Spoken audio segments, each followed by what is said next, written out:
Vai. Alô, convênio? Quem está falando aqui é o professor Fumegalli de Matemática. E devido a essa pandemia, nós não vamos parar com as nossas aulas, tá certo? O nosso assunto da vez será progressão geométrica, mais conhecido como PG, certo? Gente, nós estamos vivenciando um momento muito crítico, né? Uma situação mundial aí, que é essa questão da pandemia do coronavírus.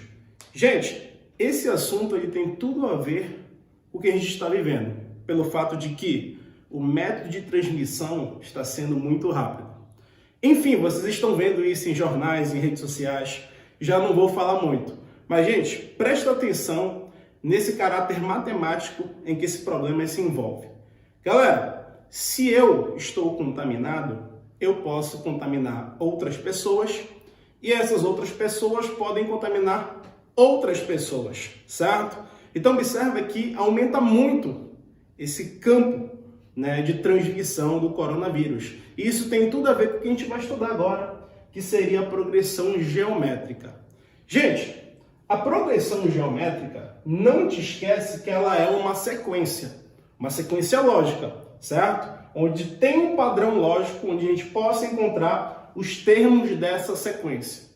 Um exemplo que eu tenho aqui, essa sequência, vem aqui, ó, 1, 2, 4, 8, 16, 32, 64. Observa que nessa sequência a gente tem um padrão lógico. E eu não preciso conhecer PG para descobrir qual seria o próximo número. Porém, nem toda sequência ela vai ter esse caráter lógico direto. Então a gente precisa conhecer alguns conceitos. O primeiro, galera, para ser progressão geométrica, a partir do primeiro termo, eu tenho que ter uma constante que esteja multiplicando cada termo que for aparecendo. Que nesse caso, do 1 para o 2, quem multiplicou o 1 foi o 2. Do 2 para o 4, quem multiplicou o 2 foi o 2. Do 4 para o 8, quem multiplicou o 4 foi o 2. Observa que existe um número constante que está multiplicando cada termo para eu ter o próximo. Galera, essa constante que está multiplicando, que no caso desse exemplo é o 2, vai ser chamado de razão. A razão ela vai ser esse número constante que vai multiplicar cada um dos termos, tá? A razão ela vai ser representada pela letra Q, dentro de fórmulas, certo? Então, Q vai representar a nossa razão, beleza? E uma outra coisa extremamente importante. Quando a gente trabalha com sequência, a gente vai trabalhar com essas duas nomenclaturas, o N e o AN.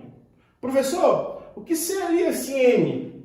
O N ele vai ser a posição do termo. Lembra lá que se é sequência, né, a gente tem o primeiro termo, a gente tem o segundo termo, o terceiro, o quarto e assim por diante. E o AN ele vai ser o termo, o número que está representando, né, dada a sequência. Então, gente, presta atenção que nesse 1, que é o primeiro termo, da nossa sequência ele vai ser o A1, porque ele é o termo que está na primeira posição.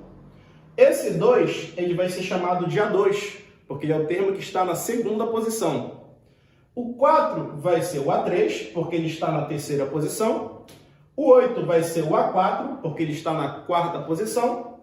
O 16 vai ser o A5, porque ele está na quinta posição. E assim sucessivamente, até o que a gente chama de último termo, que seria o enésimo termo, tá certo? Então é importante que você saiba diferenciar o que é termo e o que é posição, porque dependendo do problema, né, como é uma equação que a gente vai trabalhar, vai rolar o que a gente chama de substituição. Se ele me deu o N, quer dizer que eu vou achar o AN. Se ele me deu o AN, eu vou achar o N. Então é muito importante que você saiba diferenciar, certo? Quais são os tipos de PG que a gente trabalha dentro do Enem? Galera, tipos de PG a gente trabalha com 5 tipos. Só que o que eu acho importante é somente essas 3 primeiras, mas eu não vou deixar de comentar as outras, tá? A gente vai ter a PG crescente. O que caracteriza uma PG crescente? Uma PG cuja sua razão ela vai ser maior que 1. Então, gente, ultrapassou 1, ela já é crescente. Professor, essa razão necessariamente ela tem que ser um número inteiro? Não, ela pode ser qualquer número, ela pode ser um número real, ela pode ser fração, ela pode ser decimal, ela pode ser raiz, enfim, basta estar nos números reais, certo? Então, crescente, razão maior que 1. Quando é que uma PG ela é decrescente?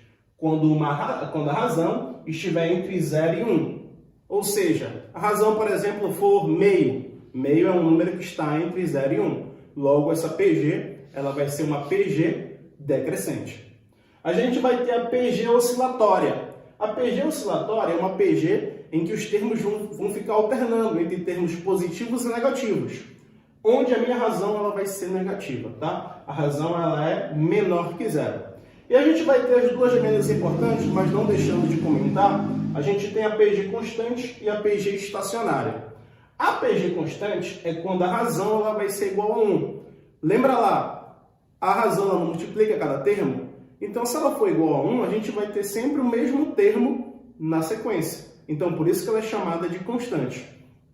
E a gente vai ter a PG estacionária, onde a razão é igual a 0. Ou seja, se o primeiro elemento for igual a 0, no caso, os outros elementos também são iguais a 0. Então, ela é estacionária somente no 0, certo?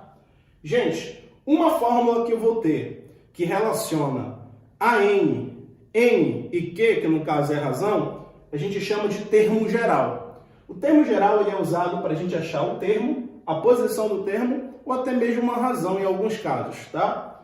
Que fórmula é essa?